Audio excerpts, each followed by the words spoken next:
estamos viendo algunos temas libres que ya los habíamos anunciado. Y el domingo pasado nosotros vimos el capítulo 1 del libro de Jonás. Jonás fue un profeta de Israel, más o menos por el año 750, 60 antes de Cristo. Y en el libro de Jonás nosotros apreciamos de una manera muy clara la naturaleza y el poder de Dios.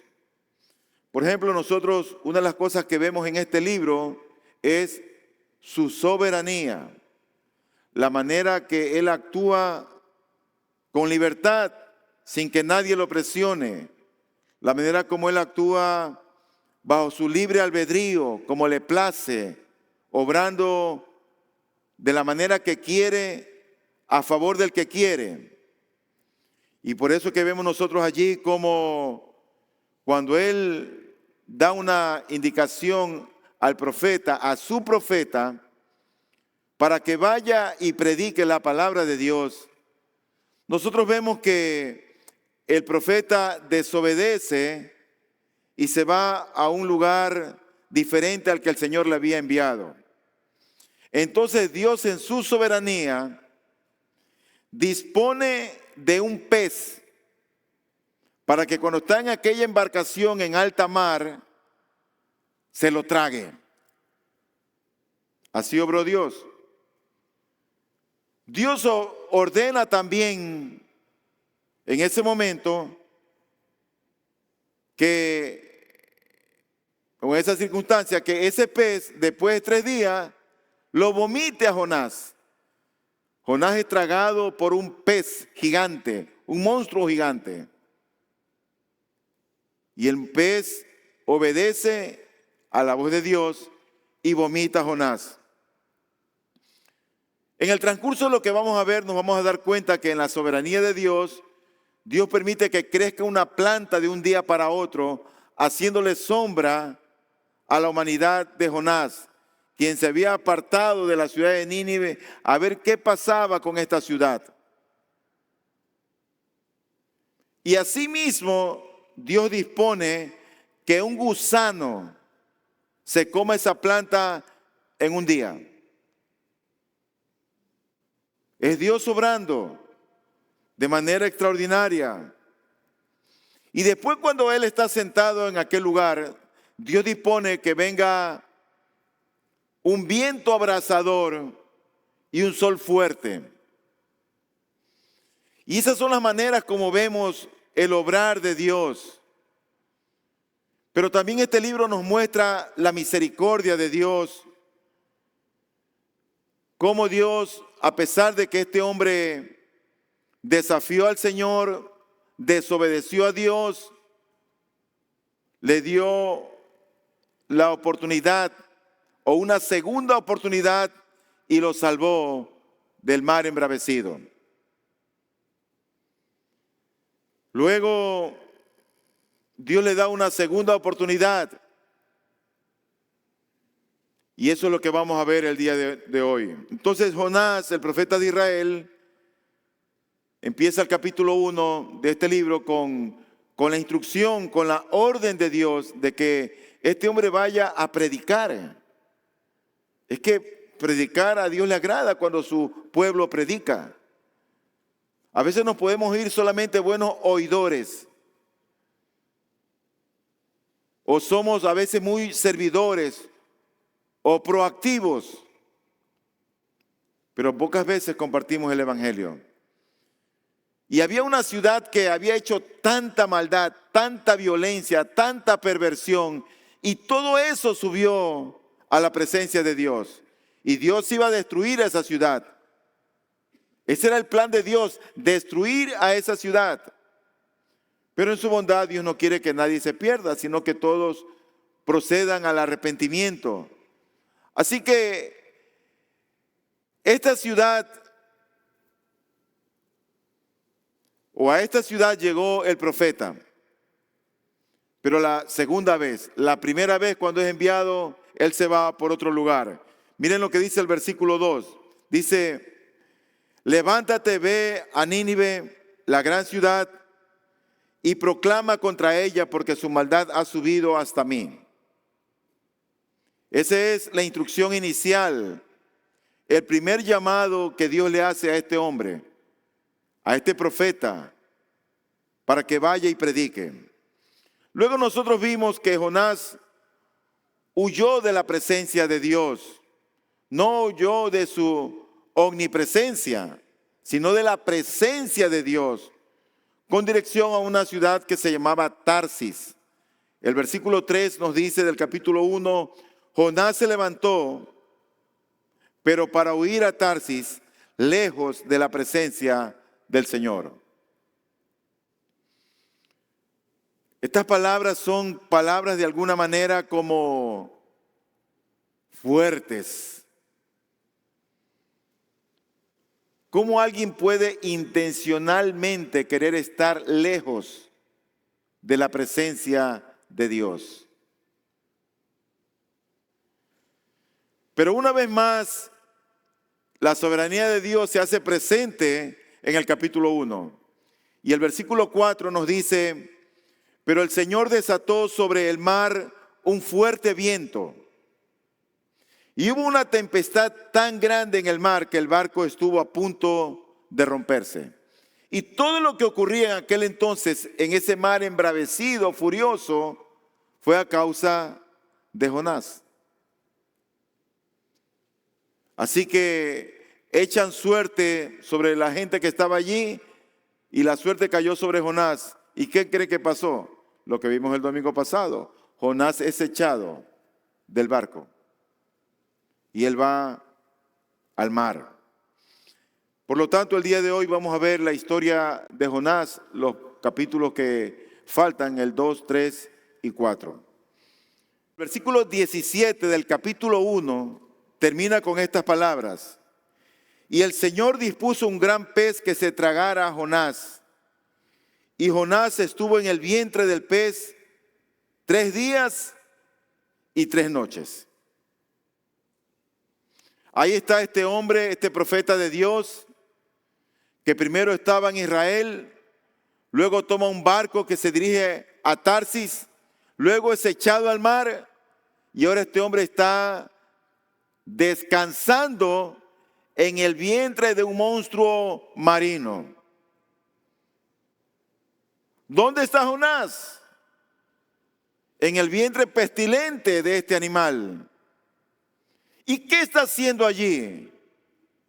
Bueno, él está orando. Él está orando allí. Desde el vientre del pez, este hombre se acordó de todo lo que había pasado. Se acordó probablemente cómo huyó de la presencia de Dios. No quiso ir a evangelizar. Tomó un barco en dirección contraria, desobedeciendo a Dios. Ahora está recordando en el vientre del pez que este hombre,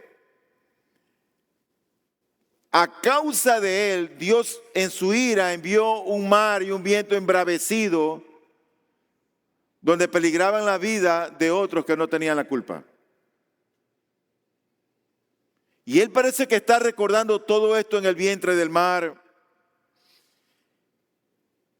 Jonás, tras ser arrojado al mar, es tragado por este pez que es enviado por Dios.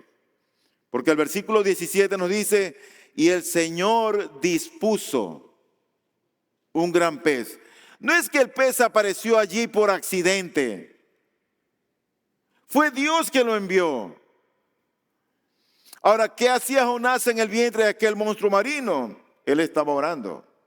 Dice el versículo 1 del capítulo 2, entonces Jonás oró al Señor su Dios desde el vientre del pez.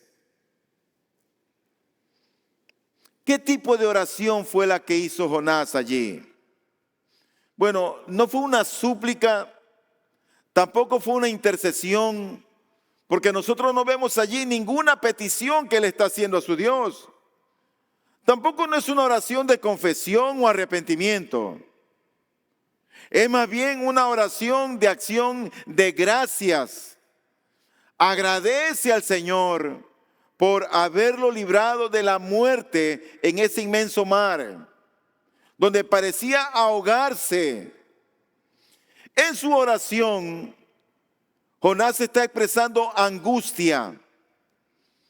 Y como estuvo al borde de la muerte, él reconoce que fue Dios quien lo salvó de la muerte, quien lo rescató del abismo y le dio una nueva oportunidad. Así es Dios. Somos rebeldes, desobedecemos a Dios, no hacemos su voluntad y Dios nos da una segunda, una tercera y una cuarta oportunidad. Así es Dios. Nosotros tal vez no tenemos paciencia. Dios es lento para la ira y Él es grande en misericordia. Y en estos versículos, Jonás muestra un arrepentimiento sincero y reconoce la soberanía de Dios sobre su vida y sobre los eventos que le habían ocurrido. Cuando nosotros hablamos de la soberanía de Dios, hablamos de que Él tiene el sartén por el mango. Significa que Él hace lo que Él quiere, cuando quiere, de la manera que quiere y a quien quiere. Por lo tanto, cuando tú ves tu vida para atrás y te pones a pensar todo lo que ha pasado en tu vida, uno llega a la conclusión que es Dios quien lo permitió. Y lo permitió para enseñarnos algo. Nunca Dios está obrando al azar. Ay, es que no pude controlar esta situación. No. Dios cada vez que obra, lo hace de una manera intencional para enseñarnos algo. Ahora, si nosotros no aprendemos con el método que tiene Dios para nosotros, estamos en problemas.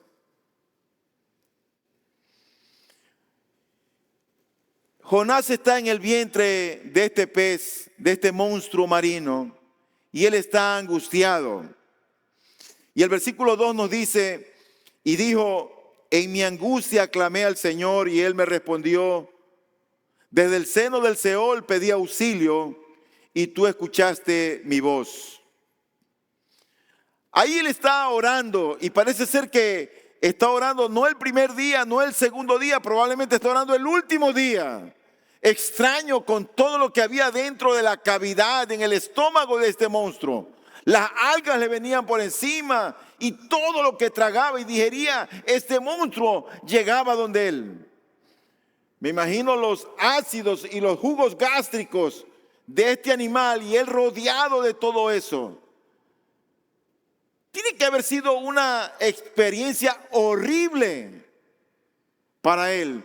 Uno lo cuenta, lo ve y lo lee y uno no se imagina aquello.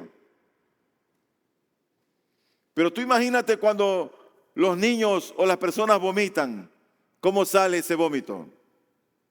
Bueno, él estaba con todo lo que este animal comía, digería. Jonás está pasando una dura prueba. Sufre en el mar o había sufrido en el mar de las olas, del viento, de las ondas. Y ahora está padeciendo en el vientre pestilente de este monstruo marino.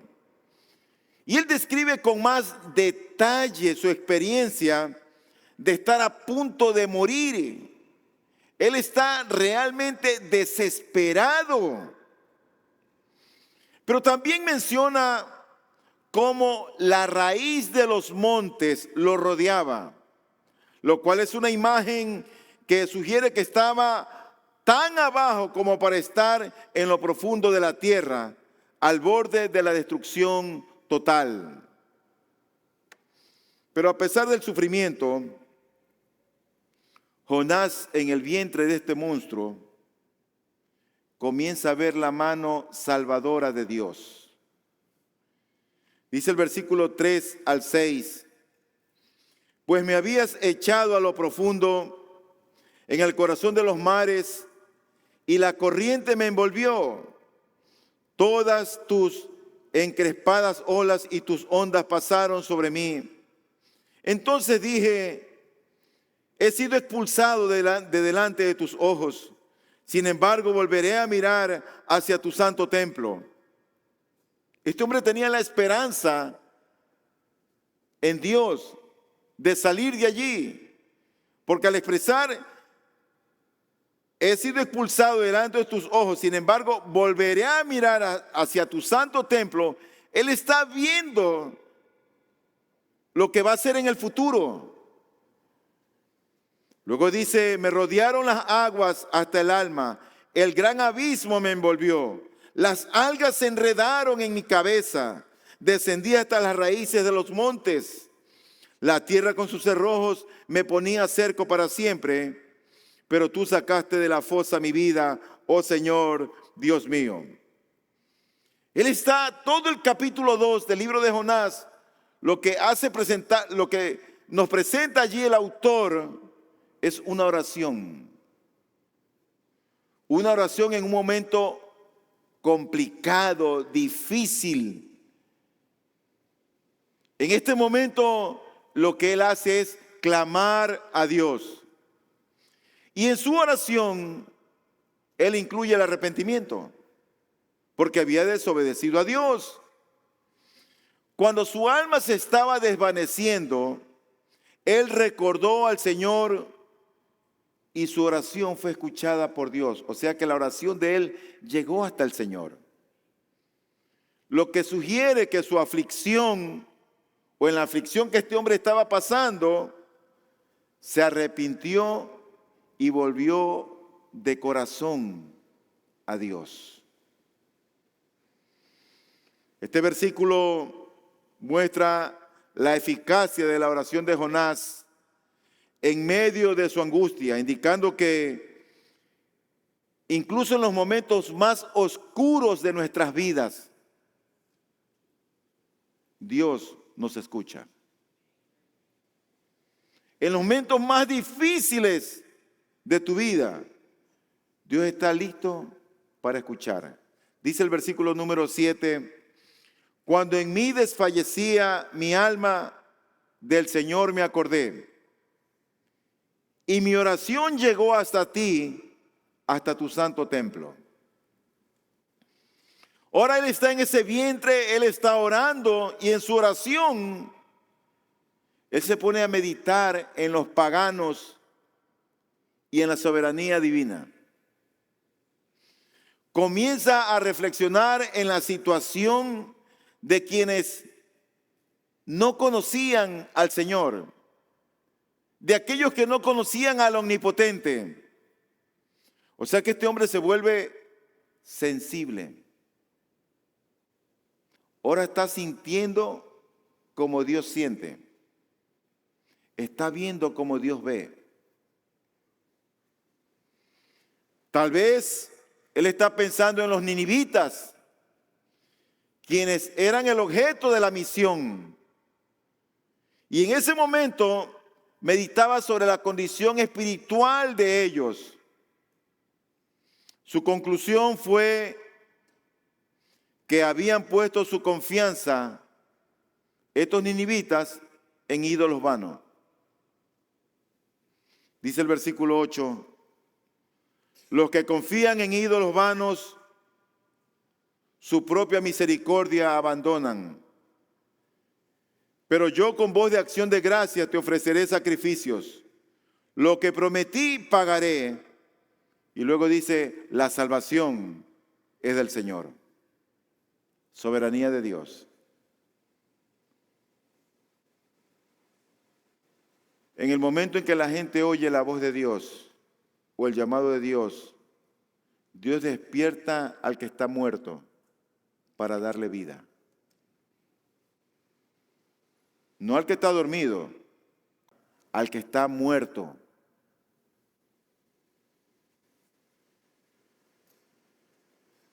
Mientras la gente no oye la voz de Dios, esto va a ser solamente una predicación.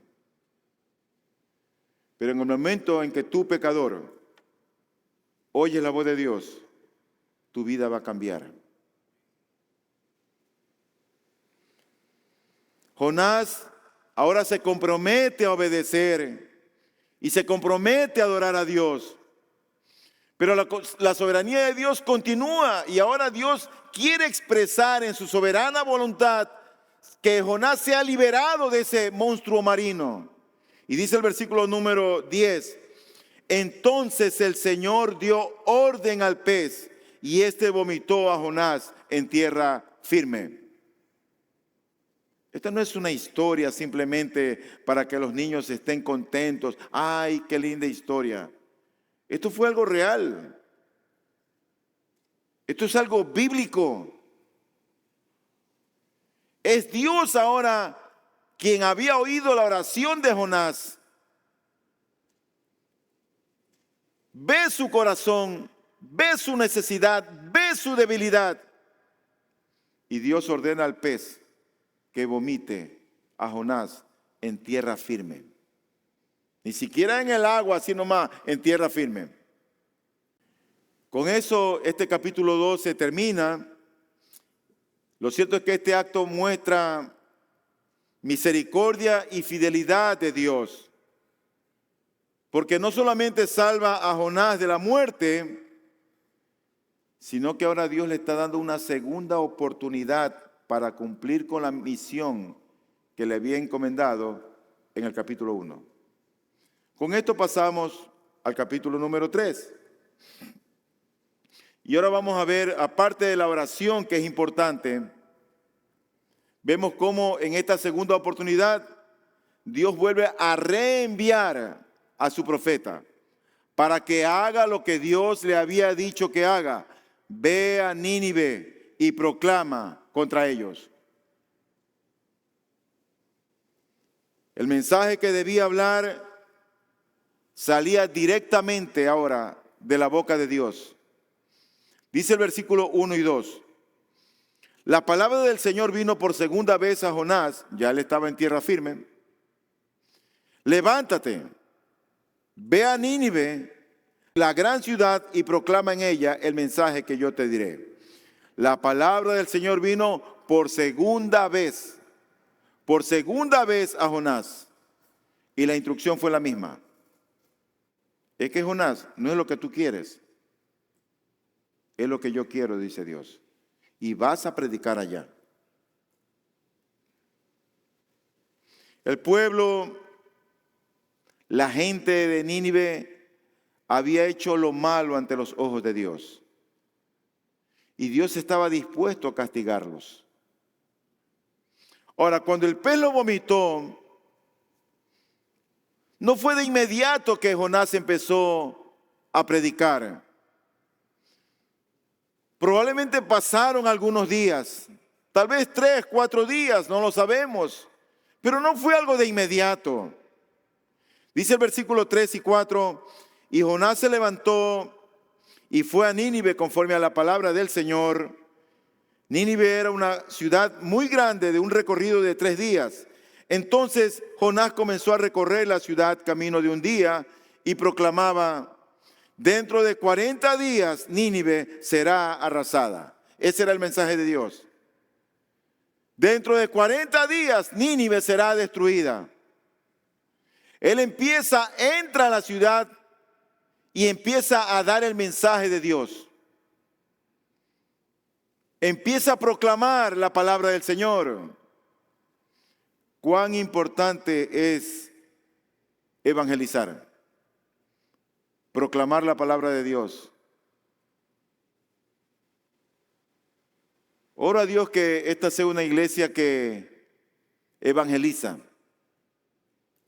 y que no se cansa de evangelizar. Ahora el mensajero rebelde está rehabilitado. Ahora es un siervo obediente. Él había entrado a la ciudad y estaba predicando. Y por supuesto que los resultados de esa predicación no se hacen esperar cuando es de parte de Dios. Los ninivitas creen el mensaje. Ese mensaje que trajo el profeta, ellos lo oyeron y lo creyeron. Creyeron en Dios. No solamente creyeron al profeta, creyeron en el Dios que predicaba el profeta. Y ocurre que toda esta gente en esta población se arrepiente de manera genuina y sincera, tal cual. Y la fe de ellos empieza por el pueblo y luego pasa al rey. El pueblo cree y después cree el rey. Cuando llega a oídos del rey el mensaje del profeta, el rey decreta que ayune todo el mundo, hasta los animales. Y la esperanza que tenía este hombre en ese arrepentimiento sincero y genuino era que tal vez Dios de nosotros tenga misericordia. Tal vez Dios de nosotros se compadezca. Hubo un cambio radical en el pensamiento de ellos. No fue solamente un vendaje temporal para aliviar la herida y calmar el dolor. Fue un cambio total en sus pensamientos. El rey ahora tiene esperanza y está aguardando la misericordia de Dios.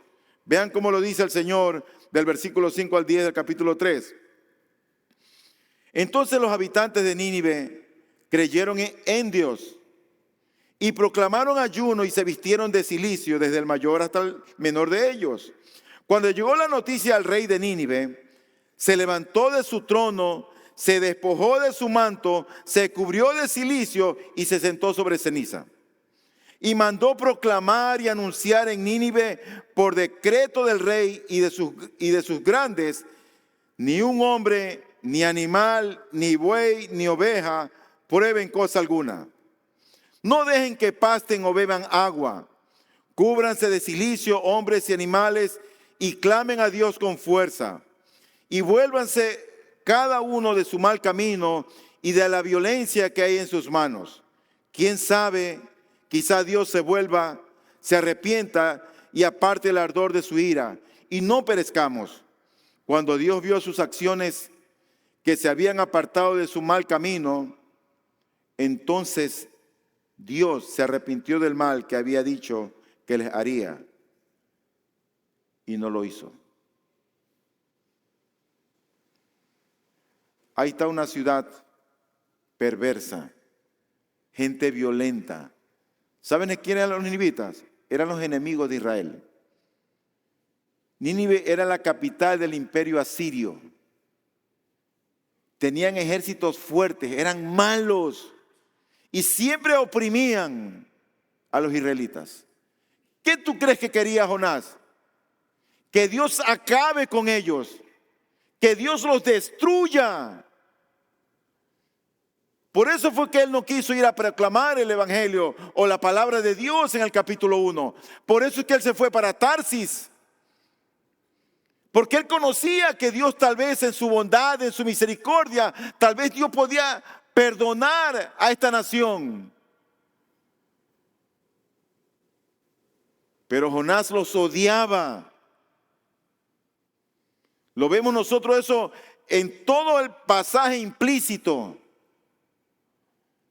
No quería la salvación de ellos. Pero esta gente se arrepintió de corazón. Y por eso Dios se arrepintió de no hacerles el mal. Ocurre que la obediencia a Dios siempre trae bendición. Siempre trae bendición. Cuando los hijos son obedientes a los padres, Dios los bendice.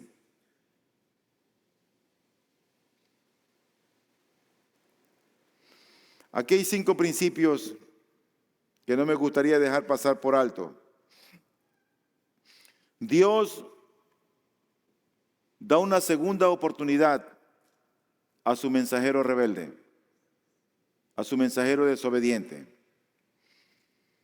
Y uno ve en la Biblia que Dios siempre da a veces sus segundas oportunidades. Por ejemplo, Pedro negó al Señor 3 veces. Y Dios Jesucristo, lo perdonó. Y él volvió a ser el apóstol Pedro. Asimismo, Juan Marcos no quiso ir a hacer la labor misionera con el apóstol Pablo. Y el apóstol Pablo dijo, sácalo aquí, no lo quiero conmigo. Y después, el mismo apóstol Pablo dijo, llamen a Marcos, que me es útil para el ministerio. Tuvo su segunda oportunidad. Así que Dios siempre da nuevas oportunidades a los rebeldes y endurecidos. Pero no abuses. No abuses. En segundo lugar, Dios bendice la obediencia, aunque sea obligada, aunque sea a la fuerza. Dios bendice la obediencia. Mira lo que dice 1 Corintios 9, 16 y 17. Dice, porque si predico el evangelio, está hablando el apóstol Pablo, no tengo nada de qué gloriarme, pues estoy bajo el deber de hacerlo. Pues ay de mí si no predico el evangelio, porque si hago esto voluntariamente, tengo recompensa.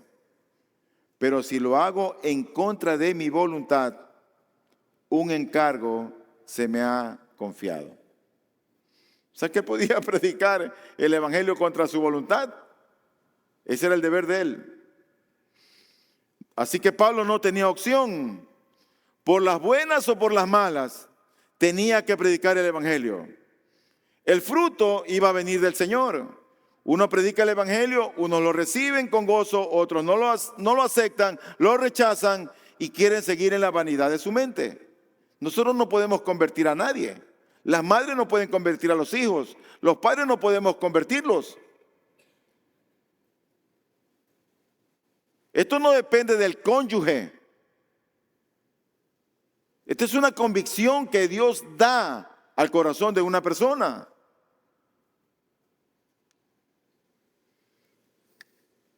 En tercer lugar, también nosotros vemos que Dios es quien se encarga siempre de preparar el terreno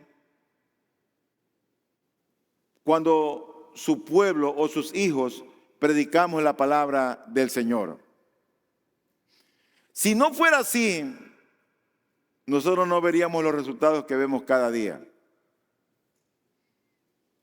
Nosotros predicamos el evangelio, inteligentemente hacemos como ciertas estrategias, cogemos lo que va a decir y nos esforzamos como humanamente, y a veces la gente sigue dura.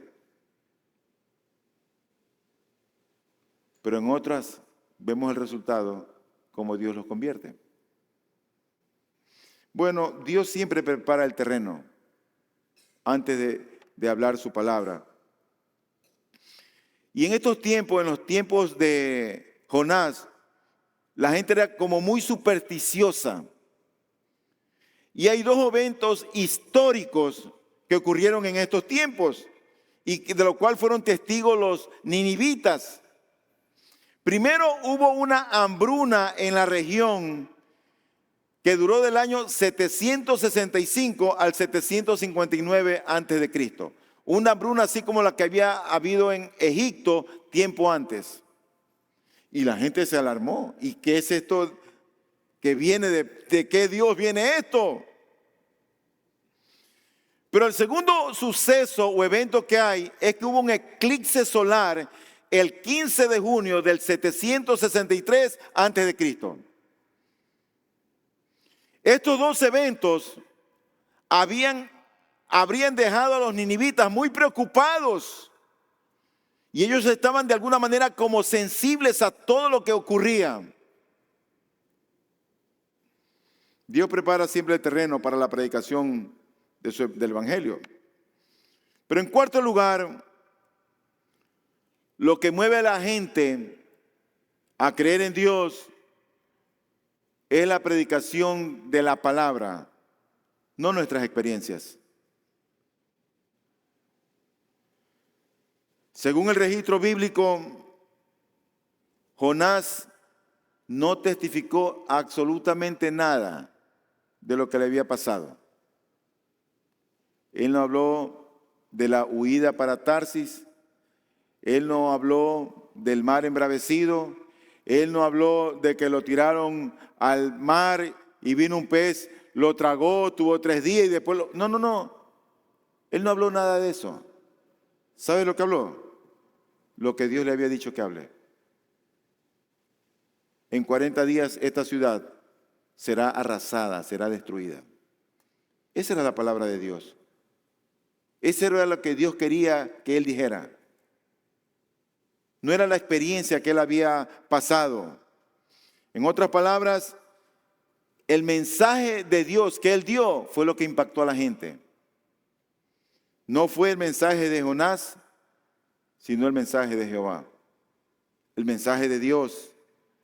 El mensaje iba directamente al grano, directamente al corazón de la gente. Nada de rodeos. Y la gente creyó. ¿A quién creyeron los ninivitas? El texto es bien claro.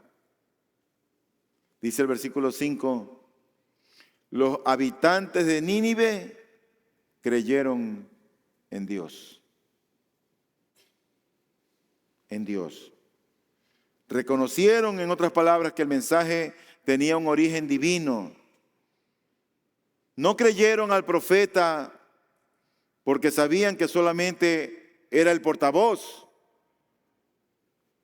Depositaron su fe en el Dios del profeta, en el Dios que sostenía al profeta. Otro principio adicional, el último, cuando el hombre cambia de actitud, o cuando el hombre cambia su actitud hacia Dios, Dios cambia su actitud hacia el hombre.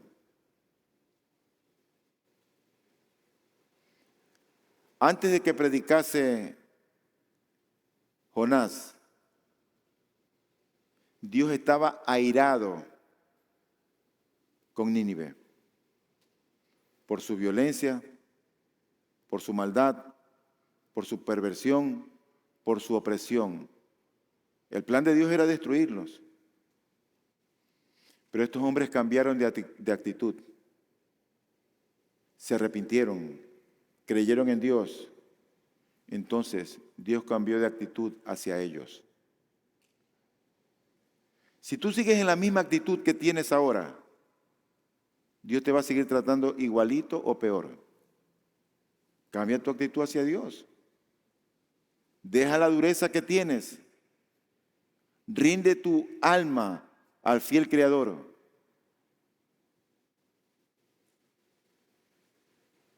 No creas en este hombre.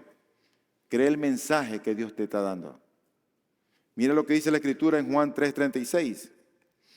El que cree en el Hijo tiene vida eterna, pero el que no obedece al Hijo no verá la vida, sino que la ira de Dios permanece sobre él.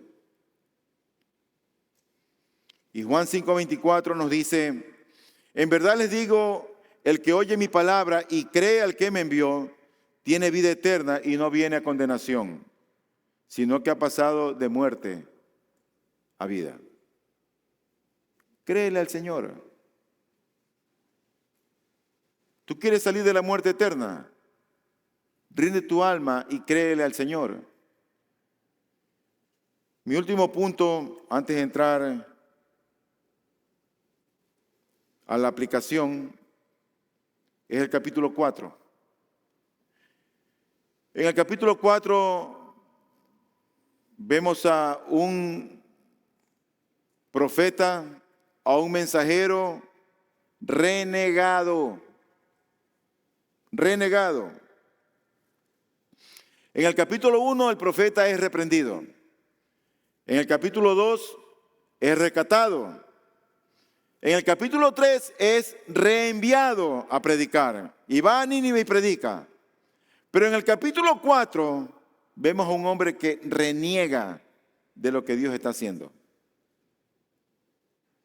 Se encuentra reclamando la forma en la que Dios actuó hacia esta nación, que eran los enemigos de Israel. En esencia, lo que este profeta estaba haciendo o diciendo a su maestro, a su Señor, a su Dios, es que él no estaba de acuerdo con lo que Dios estaba haciendo, el proceder de Dios. No. Mira que Dios se arrepiente de hacerle mal a esta nación. Y Jonás se disgusta. Él está pesadumbrado. Él está enojado. Él está furioso realmente.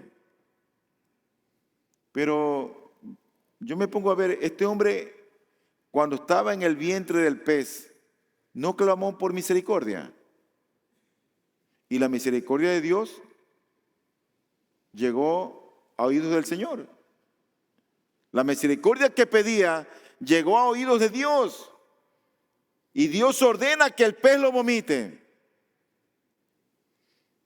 Ahora él está predicando y Dios ve que hay un arrepentimiento, que hay una genuina fe en Dios. Dios se arrepiente de hacerle mal a esta ciudad, a esta nación que tenía 120,000 habitantes. Y en vez de alegrarse, se enfurece. Jonás no solo se disgustó, sino que se lo hizo en extremo. En verdad estaba enfurecido. Dice el versículo 1, pero esto desagradó a Jonás en gran manera y se enojó. La verdad que esto es difícil de entender. Es difícil de entender. Porque como dije, Jonás ruega por misericordia y se le concede misericordia. Dios lo rescata 2 veces. Ahora Dios muestra misericordia con una nación y él se enoja. Estaba convencido de que Jehová, de que el Señor haría su propia voluntad en vez de la voluntad del profeta. Aceptaba que la salvación es del Señor, pero él quería determinar quiénes eran los que iban a disfrutar de la salvación de Dios. Y como que decía, ustedes no. Quería tomar el lugar de Dios, decidiendo quiénes deberían ser salvos y quiénes no.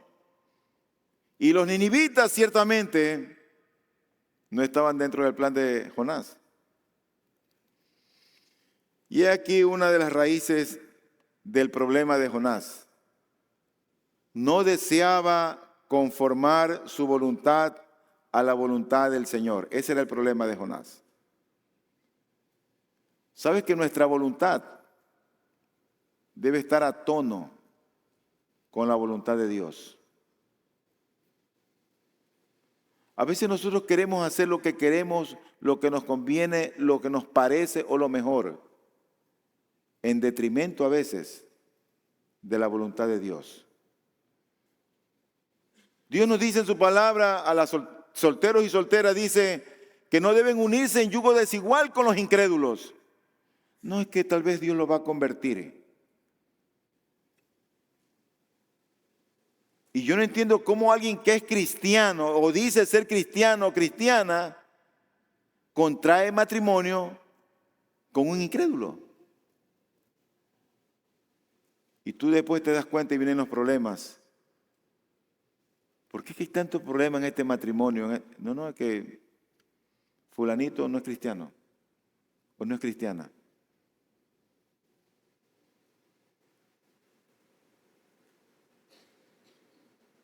Pero cuando hay esos conflictos, cuando no ajustamos nuestra voluntad a la voluntad de Dios, ¿sabes quién siempre gana?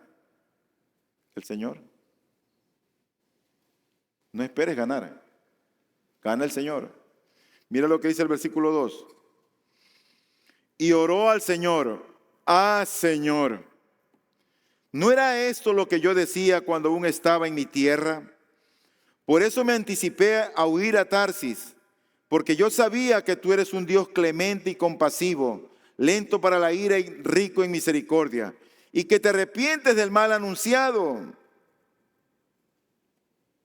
O sea, él tenía, y si Dios se arrepiente, él tenía eso, esa espinita la tenía allí él.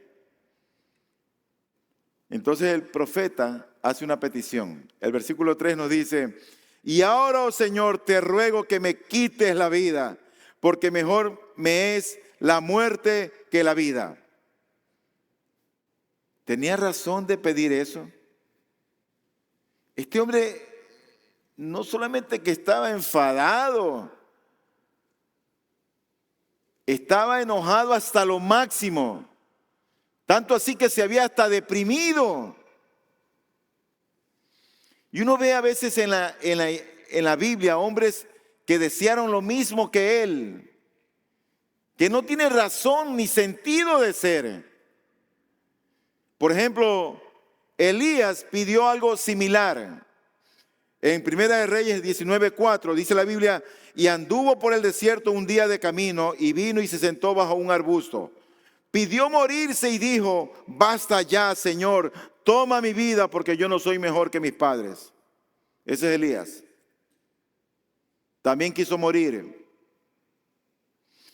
Y ocurre que Jonás y Elías dijeron esto después de pasar por experiencias extraordinarias. Ocurre que Elías había derrotado a los profetas de Baal en el Monte Carmelo. Y Jonás había presenciado la salvación de toda una ciudad. Hay cosas extraordinarias que Dios había hecho. Y ellos querían morirse por lo bueno que había actuado Dios. ¿Cómo entendemos al hombre? Bueno, así somos. Esa es nuestra naturaleza. Pero Dios le responde. Y el versículo 4 oímos la respuesta de Dios. Y dice así: y el Señor dijo: ¿tienes acaso razón para enojarte? ¿No lo reprendió? Lo que quiso fue llevarlo a que él piense. Dios nos lleva muchas veces a que razonemos, a que pensemos. El problema no era el enojo, sino si el enojo que él tenía era legítimo. Él podía enojarse, pero en este caso era legítimo su enojo. Había un motivo de peso por el cual tenía que enojarse. Y ocurre que Jonás, a la pregunta que le hace Dios, no le contesta. No hay respuesta de Jonás. Él guarda silencio. Pero luego lo que vemos en este libro, como ya lo habíamos anunciado al inicio, es la soberanía de Dios. Y del versículo 5 al versículo 8 se nos muestra la voluntad de Dios. Y probablemente con la esperanza de que Dios destruya a Nínive, él guardaba todavía la esperanza de que Dios destruyera esa ciudad. Ocurre que Jonás se aleja de la ciudad a cierta distancia y se sienta en pleno sol oriental y empieza a contemplar lo que pasaba, lo que le iba a pasar a la ciudad. Y está viendo qué pasaba. Pero que hace mucho sol aquí. Y él coge unas ramas y hace un enramado para guardarse del sol oriental. Dice el versículo 5. Entonces salió Jonás de la ciudad y se sentó al oriente de la misma. Allí se hizo un cobertizo y se sentó bajo la sombra de él hasta ver qué sucedería en la ciudad. El sol era fuerte, tomó unas ramas y construyó una enramada para protegerse.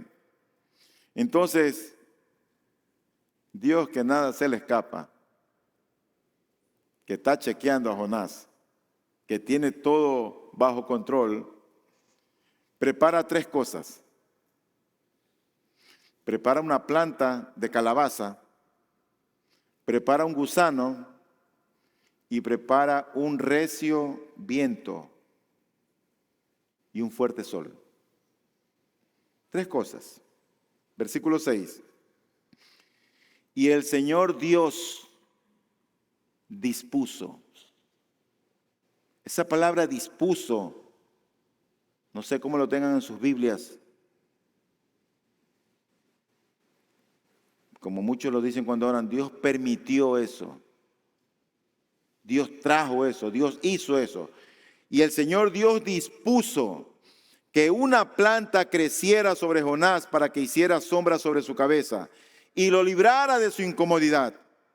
Y Jonás se alegró grandemente por la planta. ¡Wow! Él está ahí esperando a ver qué pasa. Hace su enramada, las ramitas se le están secando y Dios le manda un cobertizo ahí de plantas y que lo protejan. Y claro, pues él se alegra. ¿Cómo no se va a alegrar si el sol se lo estaba comiendo? Pero Jonás parece decir, cuando le envía esta planta, por fin hay señal de que el Señor se está poniendo de acuerdo conmigo. No me daría este alivio si no aprobase mis acciones y mis pensamientos. Entonces, dice el versículo 7, pero al rayar el alba del día siguiente, Dios dispuso. Es Dios. Dios dispuso que un gusano atacara la planta y ésta se secó. Dios. Otra vez es Él. Lo bueno y lo malo no viene de parte de Él. Y siempre es queriendo enseñarnos algo. Siempre. Ahora Jonás, cuando Dios envía al gusano, él se pregunta, ¿por qué habría permitido esto el Señor? ¿Por qué me dio solo un día de comodidad? Estaba bien y ahora me lo quita. ¿Qué es lo que quiere enseñarme? Y él no sabía. Porque cuando pasamos la prueba, no sabemos todavía lo que Dios quiere enseñarnos hasta después de cierto tiempo. Entonces dice el versículo 8. Y sucedió que al salir el sol, Dios dispuso un sofocante viento del este y el sol hirió la cabeza de Jonás, así que él desfallecía y con toda su alma deseaba morir y decía, mejor me es la muerte que la vida. Dios le manda a la planta, le manda al gusano y se la quita. Y ahora Dios dispone que salga el sol. Estaba tan sofocado este hombre. No necesitaba un sauna. Ahí estaba deshidratándose él. Y la combinación del sol y el viento lo llevó a punto de desmayarse. La desesperación física le provocó una depresión emocional y una vez más el profeta quiere morir. ¿Qué quería enseñarle Dios por medio de esta lección? Obviamente lo que Dios quería enseñarle en primer lugar era, yo tengo el control. Lo que quería enseñarle es la soberanía de Dios. ¿Sabes que nosotros muchas veces vivimos sin tomar en cuenta que Dios es quien gobierna este universo? Que Dios gobierna nuestras vidas y el mundo. Y nada ocurre debajo del cielo si Dios no lo permite. Dios es soberano en los cielos y en la tierra, en los mares y en todo lugar. ¿Te fue mal en el negocio? Dios lo permitió. No, que yo me equivoqué. Dios lo permitió.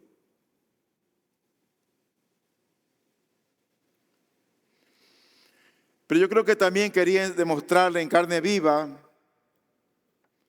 que Él, así como es un Dios de bondad, es un Dios de severidad.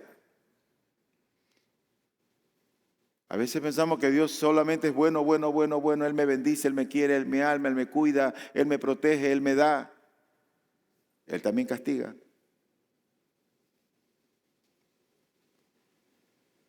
Así como Dios es amor, dice la Biblia que Él también es fuego consumidor. Y yo creo que la calabacera, esta planta de calabaza representa su bondad, salvación y liberación. El gusano y el viento fuerte con este sol simbolizan por un lado la severidad, el juicio y la destrucción. Pero lo cierto es que al final ya del capítulo, Jonás tiene un encuentro con Dios, un poco más real. Y esto, por supuesto, está ocurriendo afuera de la ciudad. Aún no habían llegado los 40 días en los cuales iba a ser destruida Nínive, porque este hombre estaba esperando a ver qué pasaba. No había llegado ese día. Así que en el versículo 9, Jonás le reclama a Dios y le dice lo siguiente. Entonces, Dios le preguntó a Jonás, ¿tienes acaso razón para enojarte por causa de la planta? Y oigan lo que él responde. Tengo mucha razón para enojarme hasta la muerte. Le respondió. Un poco majadero, ¿no? Es como si Jonás dijera, estoy enfadado porque tú me has quitado mi comodidad física. Pero nos preguntamos nosotros si eso era un enojo razonable. Quiero terminar con unas palabras de aplicación de este libro de Jonás y tengo dos aplicaciones. Y lo primero que yo veo en la vida de este célebre profeta de Israel, Jonás, es que Jonás tiene sus valores invertidos. No hay cosa más terrible que cuando los jóvenes, las mujeres, los matrimonios tienen sus valores o sus principios invertidos. Eso significa cuando le das más valor a lo que no tienes que darle valor. Pone mucho énfasis Jonás en lo que no vale nada y poco en lo que vale mucho. Eso a veces nos recuerda a nosotros mismos. A veces nosotros pensamos que las redes sociales, que la televisión y los paseos y los viajes es más importante que leer la Biblia. A veces nos recuerda como que el trabajar es más importante que orar. Y hacemos todas esas cosas ahí. Vamos puntuales al trabajo, comemos puntualmente, tomamos un tiempo para deleitarnos en las redes sociales y nos olvidamos de conversar con Él, de oírle hablar a Él. ¿Y cuál es la evidencia de que Jonás tenía sus valores invertidos? En primer lugar, su enojo. Él se enojó tanto cuando se convirtió una ciudad entera y también se enojó cuando se murió una calabacera, una planta de calabaza. Estaba enojado por la salvación, por la misericordia que Dios le otorgó a una ciudad. Y estaba enojado porque se le había quitado la comodidad que tenía. Si sus valores hubieran sido correctos, se habría alegrado con el arrepentimiento de Nínive. estuviera contento. Wow, Señor, salvaste esta nación.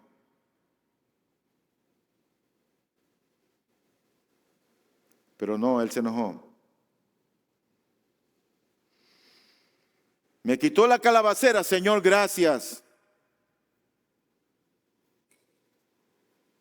Por lo tanto, nosotros vemos que sus valores están invertidos a causa de su enojo. Pero también por su deseo, lo que había en su corazón, lo que había en su alma,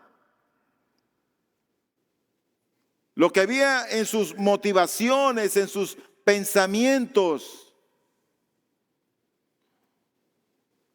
A veces nuestros deseos son contrarios a los de Dios. Y nosotros tenemos que estar a tono con lo que Dios quiere, con lo que Dios desea. Él quería lo opuesto de lo que Dios deseaba. Jonás quería que la ciudad, que Nínive, fuera destruida. Y él quería que la calabacera, que esa planta se salvara, no se la quitara. Sus deseos eran contrarios a los del Señor. Pero el Señor quería que la calabacera desapareciera y que la ciudad se salvara. Eso era el plan de Dios. Eso era lo que él quería. Jonás quería otra cosa, todo lo contrario. Jonás, en otras palabras, no apreciaba el valor del alma. No apreciaba a sus prójimos. No se daba cuenta de cuánto es el amor de Dios para con el perdido. Porque al fin y al cabo son criaturas de Dios. Aunque lo rechacen. Mira lo que dice el versículo 10 y 11. Entonces el Señor le dijo: tú te apiadaste de la planta por la que no trabajaste ni hiciste crecer, que nació en una noche y en una noche pereció. Y no he de apiadarme yo de Nínive, la gran ciudad en la que hay más de 120,000 personas que no saben distinguir entre su derecha y su izquierda, y también muchos animales. Lo segundo que quiero ver en esta aplicación es la causa de los valores invertidos de Jonás. Porque él siempre estaba como opuesto a Dios. Porque él estaba centrado en sus deseos, en sus pensamientos. Porque estaba centrado él no en lo que Dios quería, sino en lo que él quería, en lo que él esperaba. ¿Por qué? A veces nosotros también queremos algo y queremos que eso ocurra y salga y que Dios me envíe al siervo. Y ahí te tienes soltera y soltero.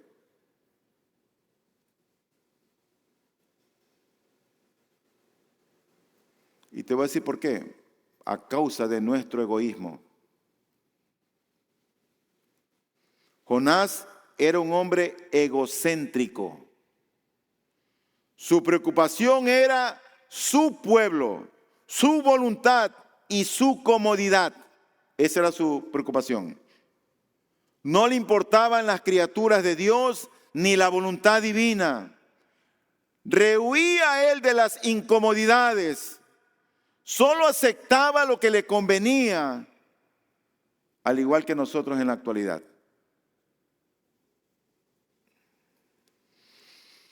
Lo cierto es que este libro termina